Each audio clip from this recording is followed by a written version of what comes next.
Papa, où sont-ils tous? Demanda le directeur des pompes funèbres, les yeux nerveusement balayant les rangées de chaises vides dans la chapelle. Je me tenais debout à côté du cercueil de ma mère, Margaret, regardant le vent froid de décembre agiter les rideaux ouverts. Il était 3h50 de l'après-midi. L'heure exacte qu'elle avait demandée. La ponctualité avait toujours été sacrée pour elle. « Ils ne viendront pas, » répondis-je en ajustant la cravate noire qu'elle m'avait offerte à Noël dernier. « Vous pouvez commencer. » Je m'appelle Andrew, j'ai 57 ans et je viens de découvrir que je suis orphelin dans tous les sens du terme. Non seulement parce que j'ai perdu ma mère il y a 3 jours après un courageux combat contre le cancer, mais aussi parce que mes propres enfants ont décidé qu'un séjour à Cancun était plus important que de dire adieu à la grand-mère qui les a élevés. Le pasteur s'est éclairci la gorge, feuilletant ses notes avec un malaise évident.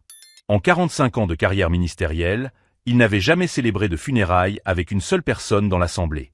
Les fleurs que j'avais choisies semblaient ridiculement abondantes pour un espace aussi vide. Des roses blanches, ses préférées, désormais témoins silencieux de la plus grande humiliation de ma vie. Ma mère avait été enseignante pendant 38 ans. Elle avait appris à lire à la moitié des enfants de cette ville. Elle organisait des ventes de charité, s'occupait de ses voisins âgés, ne manquait jamais un récital scolaire de ses petits-enfants. Et lorsque le diagnostic est tombé, elle a affronté chaque séance de chimiothérapie avec la même détermination qu'elle mettait à corriger des copies jusque tard dans la nuit. Commençons par le cantique 121, a annoncé le pasteur, sa voix résonnant dans l'espace vide. Pendant que la musique instrumentale jouait, j'ai pris mon téléphone portable. Peut-être avait-il envoyé une explication. Peut-être que le vol avait été annulé. Peut-être y avait-il une urgence qui justifiait cela. La première notification que j'ai vue venait d'Instagram. Mon fils aîné, Brian, avait posté une photo 45 minutes plus tôt. Lui et sa femme Jennifer en maillot de bain, des cocktails colorés à la main, souriant largement dans une piscine à débordement avec vue sur la mer. La légende disait « La vie est trop courte pour ne pas profiter de chaque instant. Cancun est incroyable. » Ma fille Catherine avait commenté la photo « Je vous envie. Ici aussi, c'est journée piscine. Cette margarita est divine. » Journée piscine. Le jour des funérailles de leur propre grand-mère. J'ai continué à faire défiler. Catherine avait publié sa propre série de stories. Elle et son mari David dans un spa, puis à la plage, puis en train de dîner dans un restaurant chic. Toutes datées des 6 dernières heures. Tout cela pendant que je cherchais les mots justes pour l'éloge funèbre de la femme qui les avait aimés inconditionnellement. « Monsieur Andrew ?» m'a appelé gentiment le pasteur. « Souhaitez-vous dire quelques mots sur votre mère ?» Je me suis levé, rangeant mon téléphone dans ma poche. Si vous aimez cette histoire, n'oubliez pas de vous abonner à la chaîne, car ce qui s'est passé ensuite a complètement changé le cours de ma vie. Je me suis dirigé vers la chaire, j'ai regardé les chaises vides où mes enfants auraient dû être assis, et j'ai commencé à parler. Mais tandis que je louais la générosité et l'amour inconditionnel de ma mère, une idée a commencé à germer dans mon esprit. Une idée qu'elle, avec toute sa sagesse, approuverait probablement. Car s'ils pensaient pouvoir manquer ainsi de respect à sa mémoire, ils allaient découvrir que son fils avait hérité de bien plus que ses qualités admirables. Pendant l'éloge funèbre, ma voix est restée ferme tandis que je racontais les 63 années de vie de ma mère. Comment elle avait travaillé à 2 emplois pour m'élever seule après que mon père nous ait abandonnés. Comment elle avait économisé centime par centime pour payer mes études d'ingénieur. Comment elle avait transformé notre petite maison en un refuge pour tous les enfants du quartier qui avaient besoin d'un repas ou d'aide pour leurs devoirs. Mais pendant que je parlais, mon esprit était partagé. Une partie se souvenait des beaux souvenirs que je partageais avec les murs vides. L'autre partie traitait froidement la trahison que j'avais découverte dans le téléphone portable. Une fois que le pasteur eut terminé ses prières et que les employés du cimetière commencèrent à descendre le cercueil, je restais là, immobile. Le vent glacial de décembre me brûlait les yeux, mais ce n'étaient pas des larmes de deuil que je retenais. C'était une colère froide et calculée qui grandissait à chaque seconde. J'ouvris à nouveau Instagram. Les publications continuaient d'affluer. Brian avait ajouté 3 autres stories depuis le début des funérailles. Un selfie de lui et Jennifer au spa du complexe hôtelier, avec la légende « Journée de détente totale ». Une vidéo d'eux deux en train de rire pendant un cours de danse sur la plage. Et la plus récente, lui trinquant avec une coupe de champagne, disant à la caméra « La vie est faite pour être vécue intensément, les amis ». Ma fille Catherine n'était pas en reste. Elle avait posté une vidéo de 15 minutes faisant le tour de la chambre présidentielle où elle séjournait. Elle montrait le jacuzzi, la vue panoramique sur l'océan, le service de chambre 5 étoiles. Les filles, vous ne croirez pas au luxe de cet endroit. David m'a fait la surprise de ce voyage incroyable. Il ne manque plus que vous ici. Ce qui me choquait le plus, ce n'était pas seulement leur absence. C'était le naturel, la joie authentique avec laquelle ils faisaient la fête pendant que j'enterrais la femme qui les avait aimés plus que la vie elle-même. Je me souvenais parfaitement de la dernière conversation que j'avais eue avec chacun d'eux. Brian m'avait appelé la semaine précédente. « Papa, tu sais que j'adorerais être là, mais ce voyage à Cancun était prévu depuis des mois. Jennifer a tout organisé comme une surprise pour notre anniversaire de mariage. Il serait impossible d'annuler maintenant. De plus, grand-mère comprendra. Elle a toujours été compréhensive. » Compréhensible. Ma mère, qui avait passé les 6 dernières semaines à l'hôpital, demandant chaque jour quand ses petits-enfants viendraient lui rendre visite. Qui m'avait tenu la main la veille de sa mort, murmurant « Brian et Catherine arriveront-ils à temps pour lui dire au revoir ?» Catherine avait été encore plus directe lorsque je l'avais appelée 3 jours auparavant, quelques heures après le décès de ma mère. « Papa, je suis vraiment désolé pour grand-mère, mais tu sais à quel point les funérailles et les cimetières me rendent anxieuse. David a déjà payé ce voyage. C'est 15 000 $ qui partiront en fumée si on annule maintenant. Grand-mère n'aurait pas voulu qu'on gaspille de l'argent, n'est-ce pas? Elle a toujours été si économe. 15 000 $. Plus que ce que ma mère gagnait en une année entière lorsqu'elle travaillait comme enseignante remplaçante. Alors que je retournais à ma voiture, un souvenir précis m'a frappé comme un coup de poing dans l'estomac.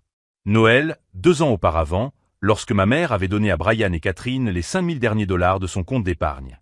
Pour vous aider à payer l'acompte de votre nouvelle maison, avait-elle dit à Brian. Pour que vous puissiez offrir une vie meilleure aux garçons.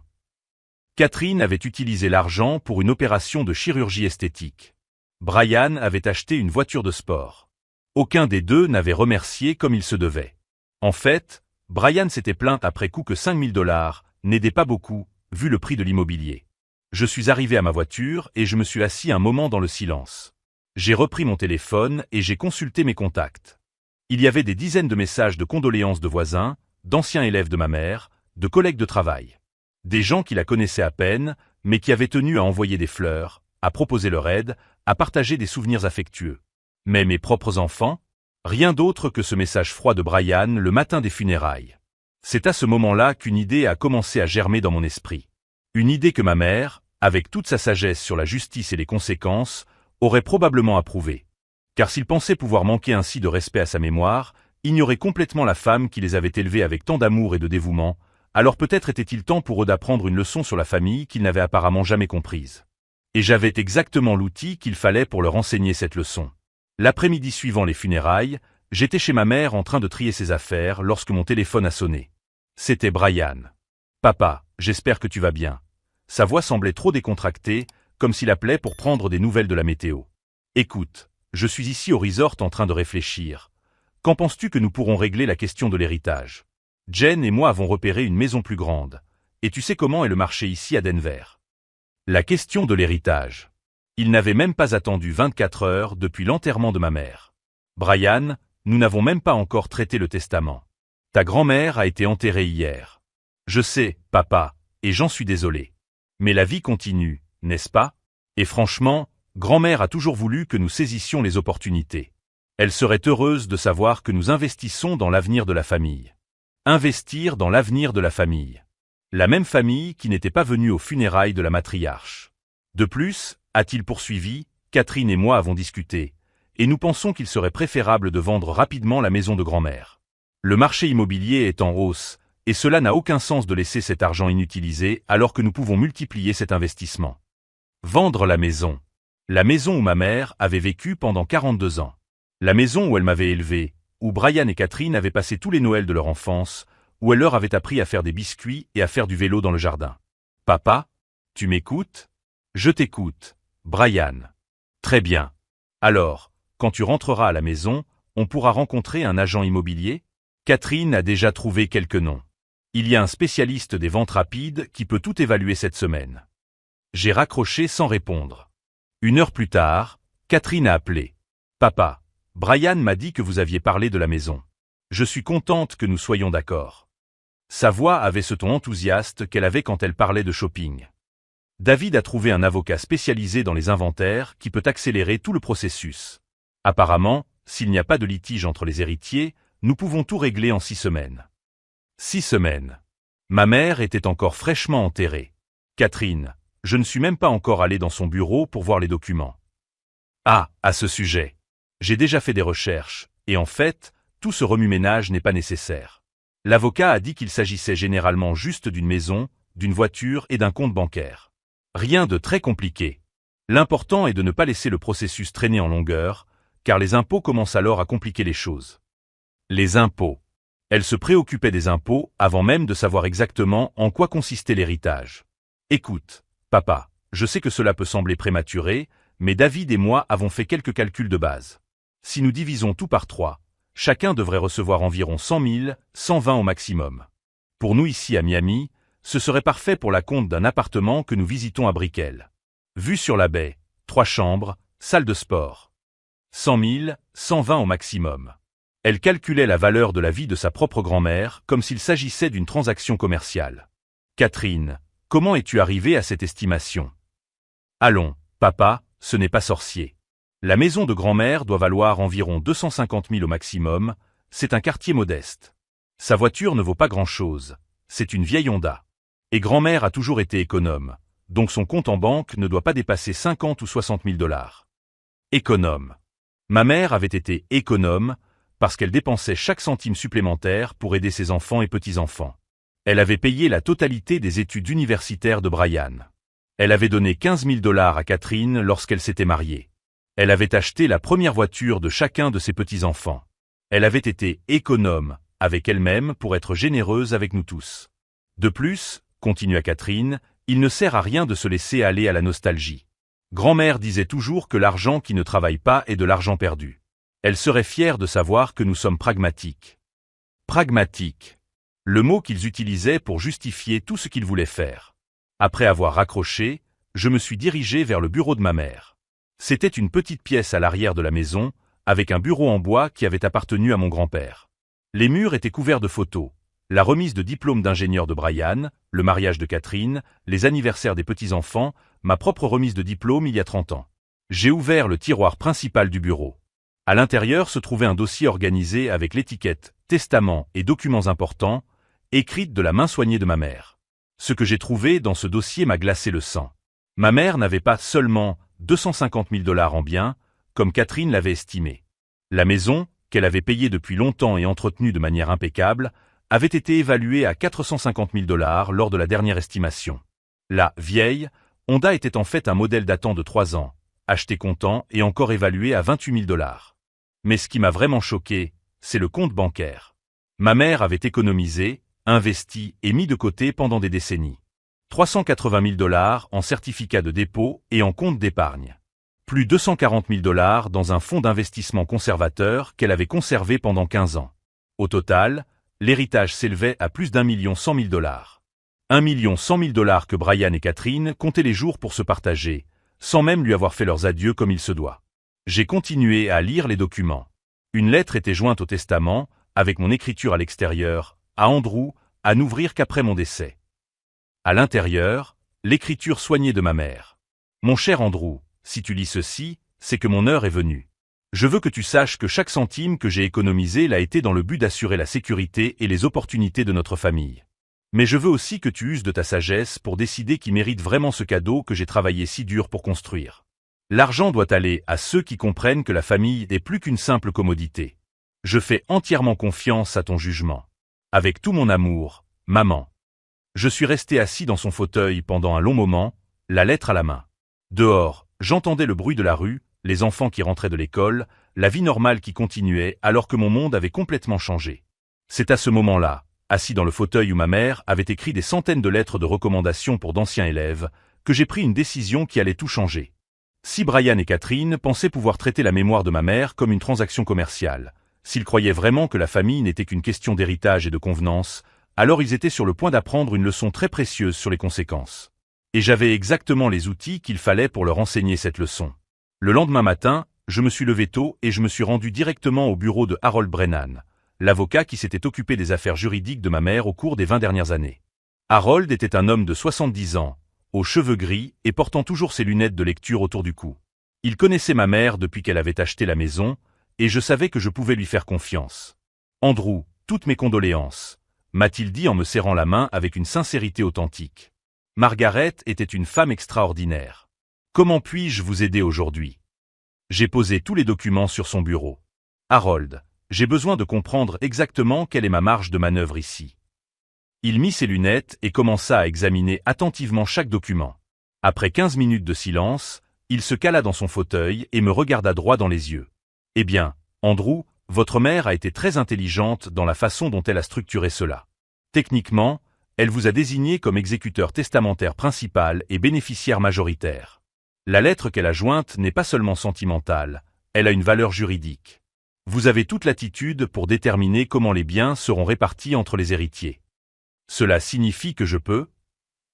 Cela signifie que vous pouvez faire pratiquement tout ce que vous jugez approprié, à condition de documenter vos raisons. Si vous décidez que certains héritiers ne méritent rien, vous en avez le pouvoir. Si vous voulez tout donner à des œuvres caritatives, vous pouvez le faire aussi. J'ai senti un mélange de soulagement et de détermination monter en moi. Harold, je veux que vous prépariez une nouvelle répartition des biens. Et je veux qu'elle soit absolument irréfutable d'un point de vue juridique. Alors que nous discutions des détails techniques, mon téléphone a sonné. C'était encore Catherine. Papa, David a trouvé une entreprise de construction qui peut démolir la maison de grand-mère et construire 2 maisons jumelées sur le terrain. Le retour sur investissement serait incroyable. Nous pouvons tripler la valeur de la propriété. Démolir la maison. La maison où ma mère avait planté des roses de ses propres mains. La maison où elle avait appris à Brian et Catherine à faire des biscuits les dimanches après-midi. Catherine, nous sommes encore en train de rassembler les documents. Papa, honnêtement, tu es trop lent. Brian et moi en avons discuté et avons décidé de prendre les choses en main. Tu peux rester l'exécuteur testamentaire, mais laisse-nous nous occuper de la partie pratique. Nous sommes plus jeunes, nous comprenons mieux le marché actuel. Plus jeunes. Comme si l'âge était synonyme de sagesse ou de caractère. David a déjà des contacts dans des études notariales qui peuvent accélérer tout l'inventaire. Moyennant un petit supplément, nous pouvons tout régler en 3 semaines au lieu de 2 mois. Un petit supplément. Ils étaient tellement impatients de mettre la main sur l'argent qu'ils étaient prêts à payer un pot de vin pour accélérer la procédure judiciaire. De plus, papa, Brian a eu une idée géniale. Comme grand-mère a toujours été très soucieuse de l'éducation, nous pourrions utiliser une partie de l'argent pour créer une fondation en son nom. Bien sûr, nous 3 en serions les administrateurs, donc nous toucherions également des salaires de la fondation. C'est une façon d'honorer sa mémoire tout en ayant un revenu régulier. Une fondation éducative. Ils voulaient transformer l'héritage de ma mère en salaire à vie pour eux-mêmes. Catherine, j'aurai besoin de quelques jours supplémentaires pour tout examiner. Quelques jours? Papa, honnêtement, on dirait que tu ne veux pas nous aider à honorer grand-mère de la meilleure façon possible. Honorer grand-mère. Les mêmes personnes qui ont posté des photos de cocktails sur Instagram pendant ses funérailles. Après avoir raccroché, Harold a secoué lentement la tête.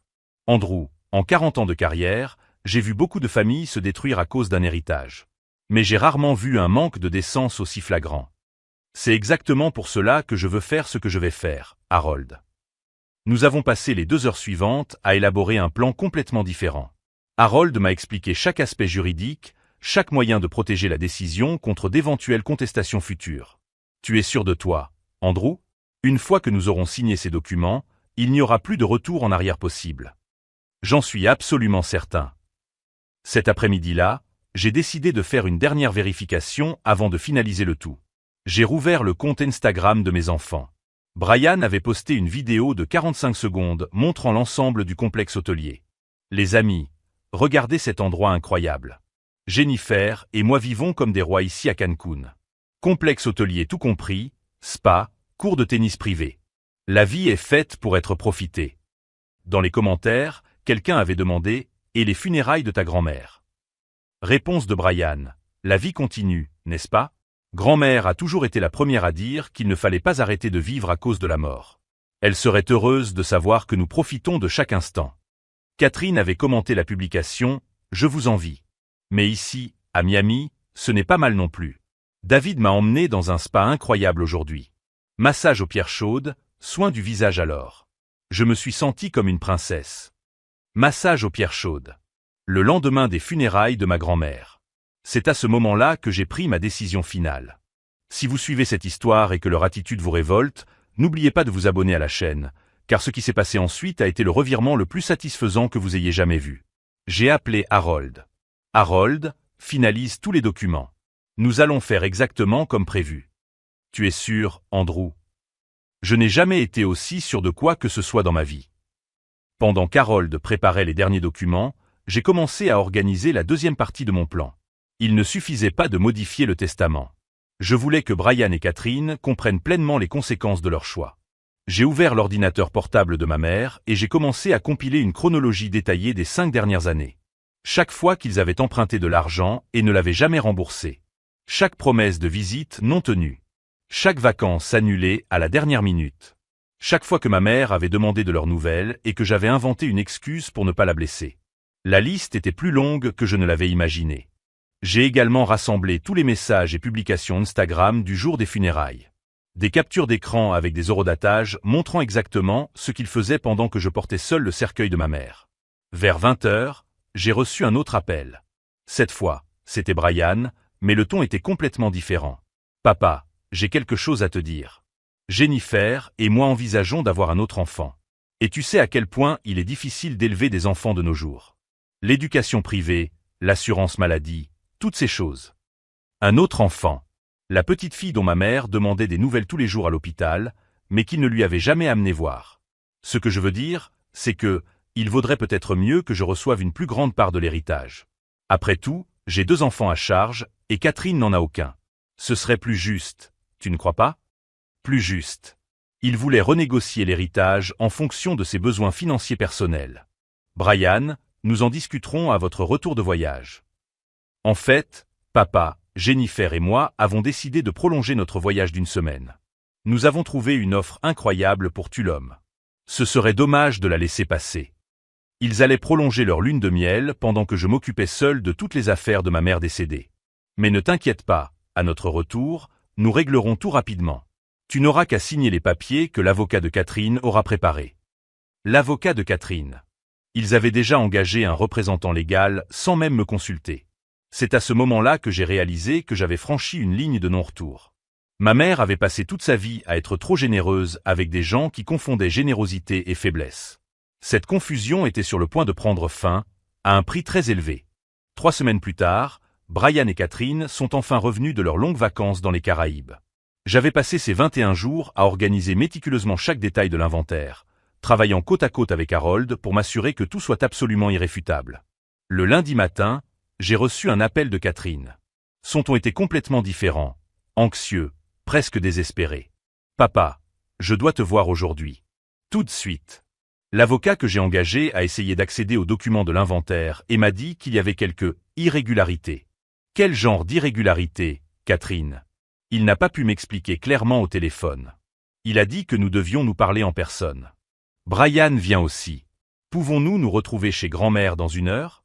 1 heure plus tard, j'étais assis dans le salon de ma mère lorsque j'ai entendu 2 voitures arriver dans le garage. Brian est entré le premier, encore bronzé par le soleil mexicain, suivi de Catherine, qui portait une robe coûteuse qu'elle avait manifestement achetée pendant son voyage. « Papa, qu'est-ce qui se passe ?» Brian est allé droit au but en jetant un dossier sur la table basse. « Mon avocat m'a dit qu'il y avait un problème avec le testament. Que tu avais apporté des modifications. » « Quelles modifications ?» Catherine s'est assise sur le bord du canapé, ses ongles fraîchement manucurés tambourinant nerveusement sur la coudoir. Je les ai regardés tous les deux pendant un long moment. Mes enfants. Les enfants que ma mère avait aimés plus que tout au monde. Les mêmes personnes qui avaient posté des photos de cocktails pendant que je portais seul son cercueil. Je n'ai pas modifié le testament de votre grand-mère, ai-je répondu calmement. J'ai simplement exercé les droits qu'elle m'avait accordés en tant qu'exécuteur testamentaire principal. Quel droit? Brian s'est penché en avant, sa voix montant d'1 octave. J'ai ouvert mon propre dossier et j'ai sorti une copie de la lettre que ma mère avait jointe au testament original. Votre grand-mère m'a donné toute latitude pour déterminer comment les biens seraient répartis entre les héritiers, en fonction de ceux qu'elle estimait vraiment mériter ce cadeau. Catherine m'arracha la lettre des mains et commença à la lire à haute voix, la voix tremblante. L'argent doit aller à ceux qui comprennent que la famille est plus qu'une simple commodité. Cela n'a aucune valeur juridique, protesta Brian. Un testament est un testament. Vous ne pouvez pas simplement décider de tout changer parce que vous êtes contrarié. En fait, je le peux. Je sortis un autre document de mon dossier. Harold Brennan, l'avocat de la famille depuis 20 ans, a confirmé que j'avais toute l'autorité légale pour prendre cette décision. Et elle a déjà été prise. Alors, combien recevons-nous? demanda Catherine, d'une voix étrangement aiguë. Vous ne recevez rien. Le silence qui suivit fut si profond que je pouvais entendre l'horloge de la cuisine marquer les secondes. Catherine fut la première à réagir. C'est impossible. Nous sommes les seuls enfants. Nous sommes les héritiers légitimes. Vous étiez les héritiers, corrigeai-je. Jusqu'à ce que vous décidiez qu'un séjour à Cancun était plus important que de dire adieu à la femme qui vous a élevé. Brian se leva brusquement et se mit à faire les 100 pas dans la pièce. Papa, c'est ridicule. Tu agis sous le coup de la colère. Nous pouvons contester cela devant les tribunaux. Vous pouvez toujours essayer. Je sortis une autre pile de documents. Mais vous voudrez peut-être voir ça d'abord. C'était un dossier complet contenant des captures d'écran de toutes leurs publications Instagram pendant les funérailles. Chaque story, chaque photo, chaque commentaire, classé par ordre chronologique avec des horodatages précis. Pendant que je portais seul le cercueil de ma mère, ai-je commencé, ma voix gagnant en force, Brian publiait des photos de verres d'alcool. Pendant que je choisissais les fleurs qu'elle ne verrait jamais, Catherine faisait le tour de la chambre d'hôtel. Pendant que je lui tenais la main pendant ses derniers jours à l'hôpital, vous planifiez comment dépenser son héritage. Catherine a essayé de prendre les documents, mais je les ai tenus fermement. Cela ira directement au juge si vous essayez de contester. Avec la chronologie complète des 5 dernières années. Chaque promesse non tenue, chaque visite annulée, chaque fois que vous avez emprunté de l'argent et que vous ne l'avez jamais remboursé. Papa, tu ne peux pas être sérieux, a murmuré Catherine. Nous sommes ta famille. Famille. J'ai répété le mot lentement. La famille vient aux funérailles. La famille ne calcule pas la valeur de l'héritage avant même que le corps ne soit froid. La famille ne prolonge pas sa lune de miel pendant que le père s'occupe seul des affaires de la mère décédée. Brian s'est arrêté de marcher et m'a regardé droit dans les yeux. Alors où va l'argent? À quelqu'un qui comprend le vrai sens du mot famille. C'est à ce moment-là que la porte d'entrée s'est ouverte et qu'une voix familière a crié « Grand-père, je suis là ». C'était Joshua, le fils de 16 ans de mon cousin Michael. Le garçon qui avait rendu visite à ma mère tous les week-ends pendant sa chimiothérapie. Qui lui avait lu des livres lorsqu'elle était trop faible pour tenir les pages. Qui avait pleuré sincèrement à l'enterrement et était resté avec moi jusqu'à la fin. Joshua recevra tout l'héritage, ai-je annoncé, observant le choc se propager sur les visages de mes enfants. 1 100 000 $, qui seront gérés dans un trust jusqu'à ce qu'il atteigne l'âge de 25 ans. Assez pour payer ses études, acheter une maison, commencer une nouvelle vie. 1 100 000, balbutia Catherine. Tu avais dit que c'était seulement 250 000. Vous aviez dit que c'était 250 000. Vous ne vous êtes jamais suffisamment intéressé à la question pour découvrir la vérité. Joshua entra dans la pièce, percevant clairement la tension qui régnait. Désolé, grand-père, je ne savais pas qu'il y avait quelqu'un ici. Je suis juste venu rapporter les livres que mon arrière-grand-mère m'avait prêtés. C'étaient les livres que ma mère lui avait donnés à lire pendant ses séances de chimiothérapie. Le garçon avait tenu à les rendre, même après sa mort. En fait, Joshua, ces livres sont à toi maintenant. Tout comme le reste. Brian et Catherine étaient sous le choc tandis que j'expliquais à Joshua, en leur présence, qu'il avait tout hérité. La maison, l'argent, les investissements, même la voiture. Mais grand-père, dit Joshua, visiblement perplexe, cela ne devrait-il pas revenir à tes enfants? Cela devrait revenir à celui qui a vraiment aimé ma mère, répondis-je. Et tu es la seule personne qui ait été là quand elle en avait le plus besoin. Catherine se mit à pleurer, mais ce n'étaient pas des larmes de deuil. C'étaient des larmes de colère et de frustration financière. Papa, tu fais une terrible erreur. Nous sommes tes enfants. Vous êtes mes enfants, ai-je acquiescé. Mais vous n'étiez pas les enfants de votre grand-mère quand elle en avait le plus besoin. Et maintenant, vous allez découvrir ce que signifie vivre avec les conséquences de vos propres choix. Brian a tenté un dernier coup.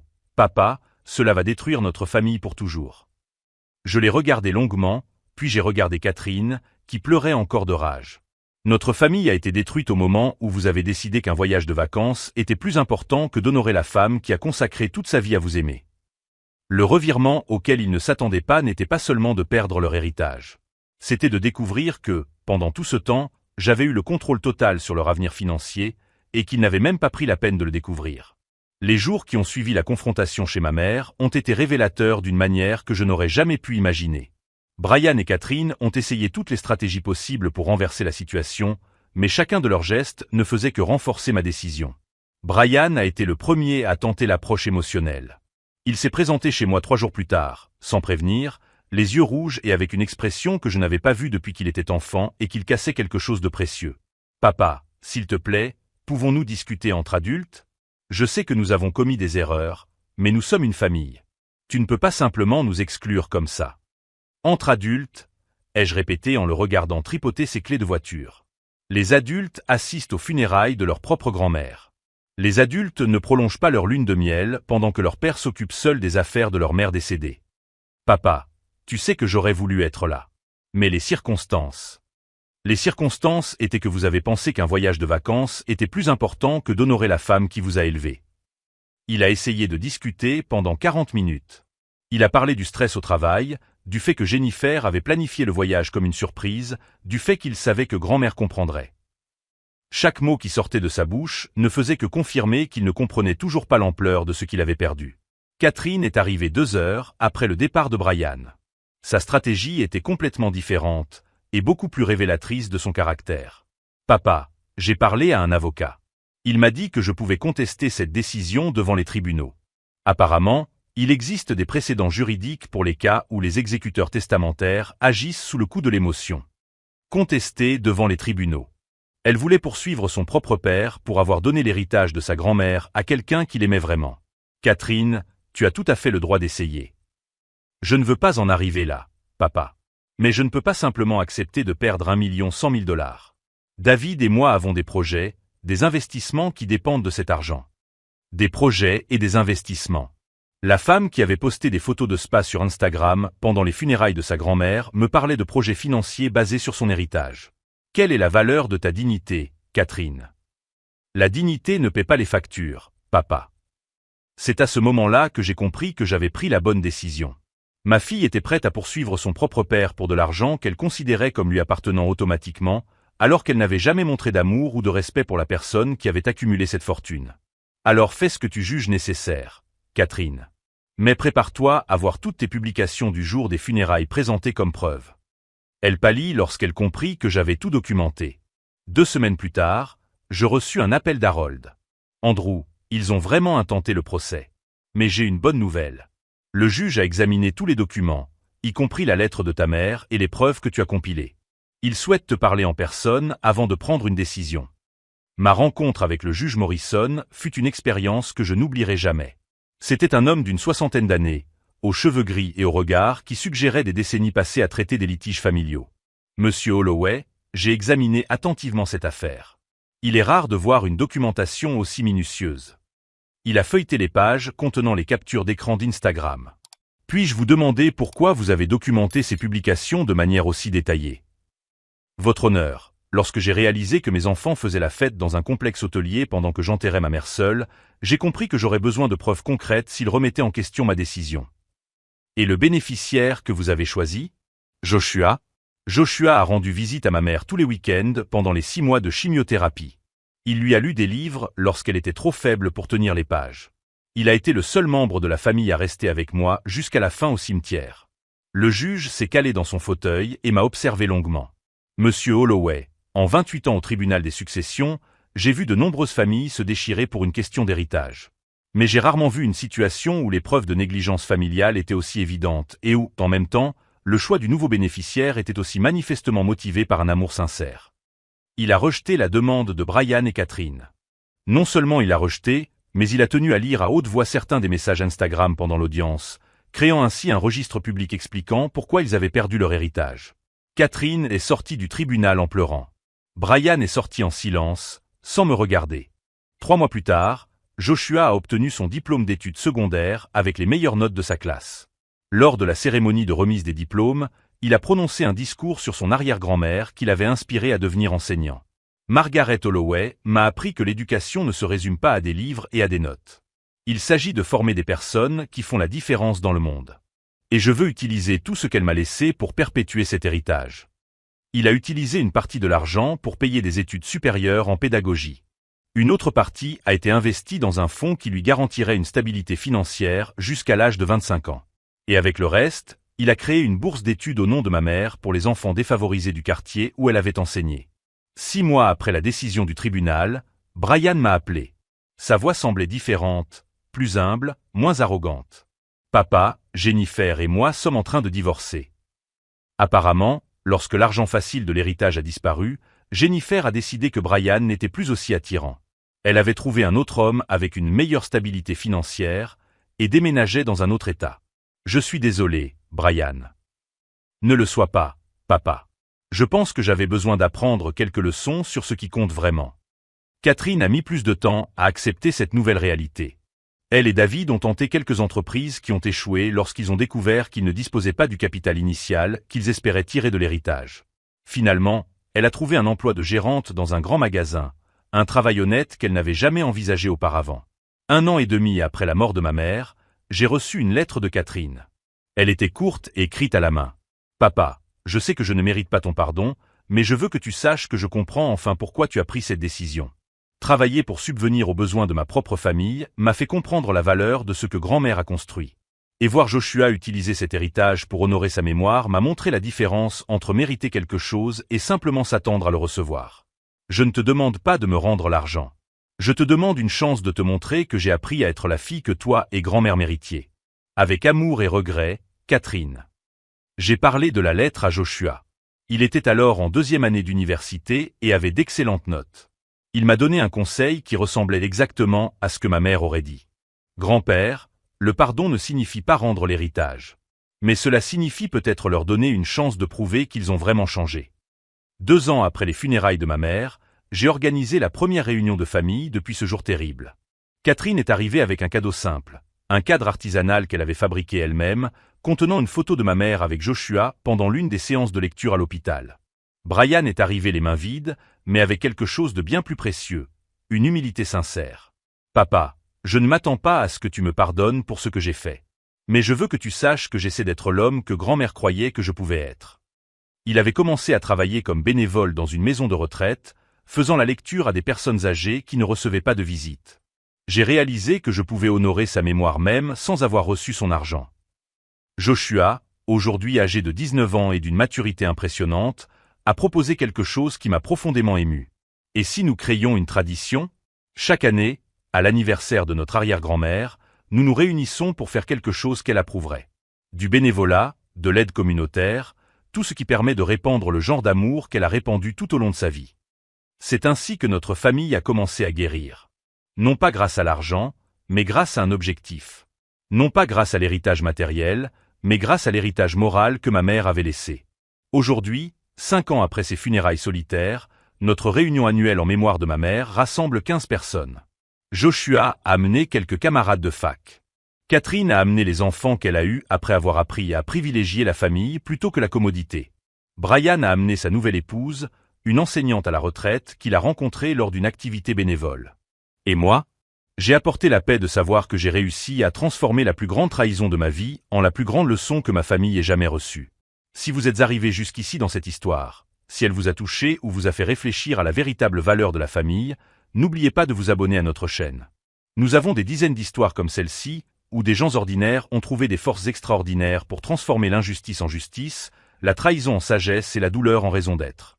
La dernière fois que j'ai visité la tombe de ma mère, j'ai emmené Joshua avec moi. Il a déposé des fleurs fraîches sur la pierre tombale et a murmuré « Merci de m'avoir appris que la famille n'est pas une question de sang, mais d'amour ». Alors que nous retournions à la voiture, il m'a demandé « Grand-père, pensez-vous qu'elle approuverait ce que nous avons fait ?» J'ai regardé ce jeune homme de 22 ans qui était devenu un enseignant dévoué, qui utilisait l'héritage de ma mère pour éduquer des enfants défavorisés, qui avait aidé notre famille à se réunir par l'exemple plutôt que par l'obligation. « Joshua, ai-je répondu, je suis sûr qu'elle sourit. Et pour la première fois depuis ces funérailles vides, je souriais moi aussi.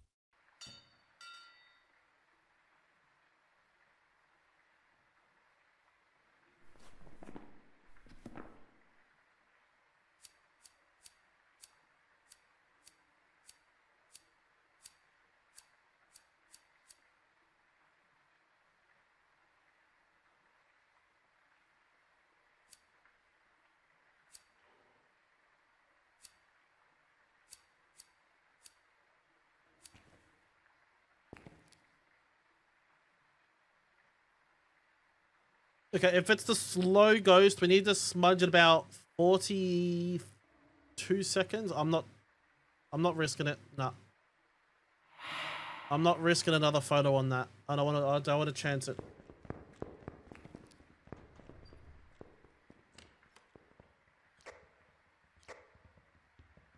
I did not want to chance that. If I had done that and I fucked up, I would have been with one photo left. I don't want to chance it. You need a vacation from vacation now to recover. Honestly, I'll take a week off. How's that? Instead of me going to PAX, I'll just take a week off and play Hunt Showdown all week. And yous won't see me.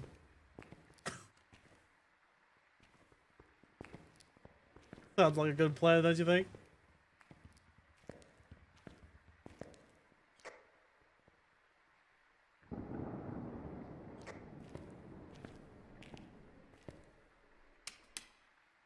Yeah, so 47 seconds looks like the right time for the slow ghost.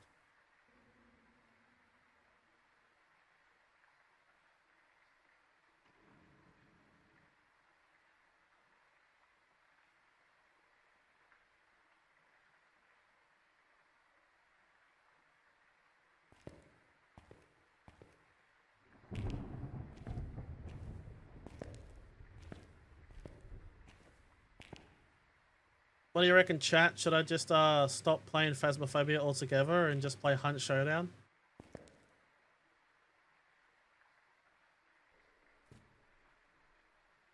I do hear you.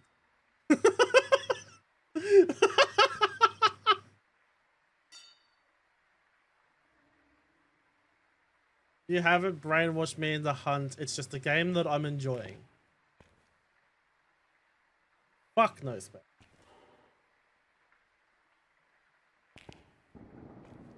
Don't you dare, lol. Why not? Hunt Showdown's good as.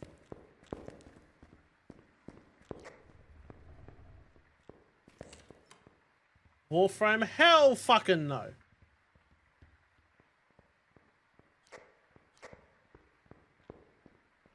Eggs, Prince Jemma, how you doing?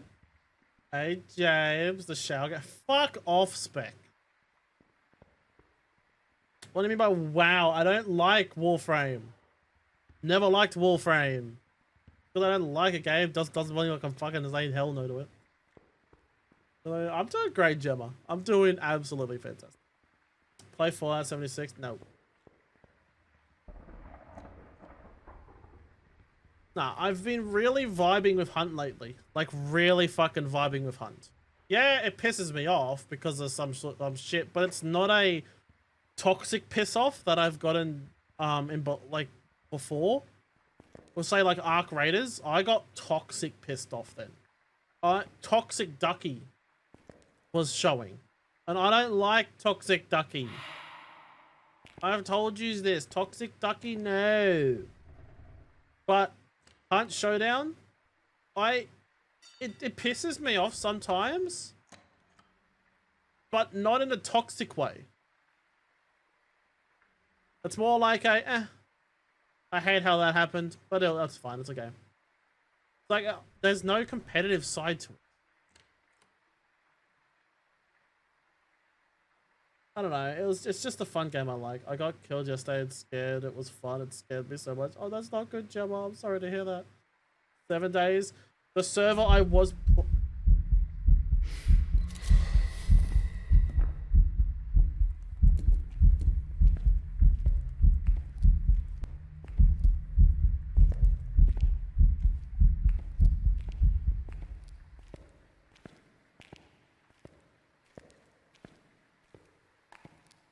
So the server I was playing on Rabbits has kind of gone down. So I probably won't play 7 days until that server's back up again. So it brings out Toxic Venture, so I don't play it. My Toxic lasts even after a game. Yeah, my Toxic originated in Fortnite. It came over to Arc Raiders when I was playing Arc Raiders. But in Hunt Showdown, it's not there. Like, even I can ask Key and Chaos, right? Those are the two that I mainly play with. I even play with Scarebot. And they can all verify that my toxic side has not shown. Like, yeah, I get pissed off. But not in a toxic way.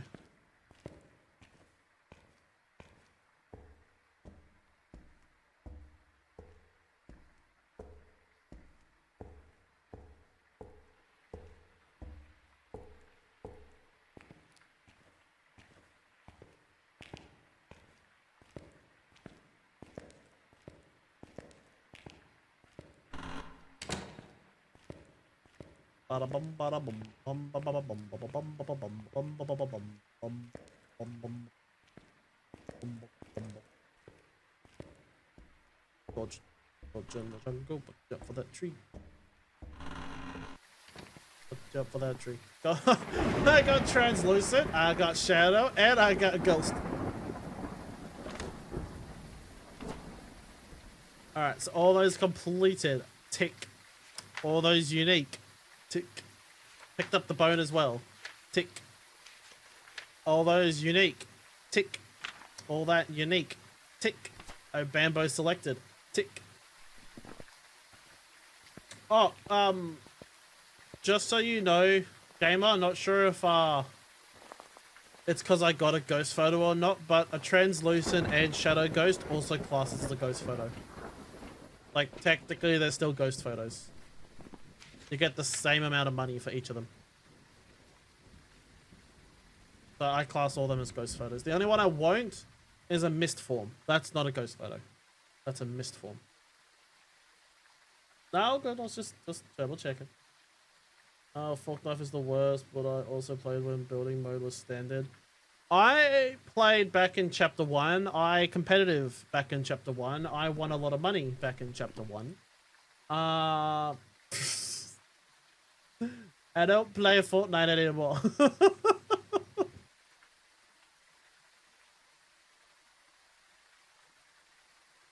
Hey, Sick, how you doing? Alright, I think we've got everything ticked off. Let's go. Bamball. Unique.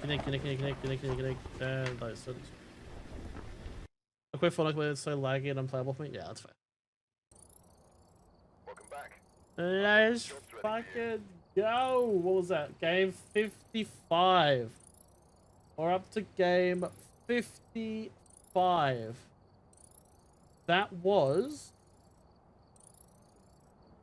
How many Obambos did it take for me to get this? That was the second Obambo I've had.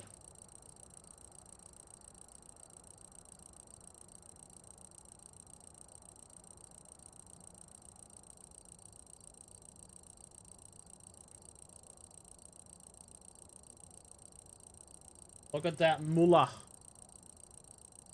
I'm not far away from twos all the way across the board either.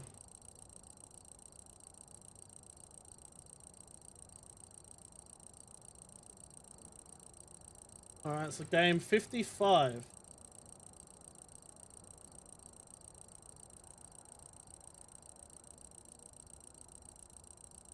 Oh, bumble.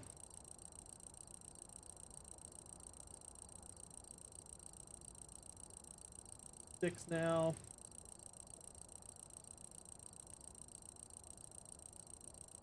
Probably. Hey, got all. Yeah, 1273. Just look up, man. So sleepy out here. I'm doing great, Zach. Just obviously got another ghost for the fucking list, which I'm hyped about. So, 13 down, 14 to go.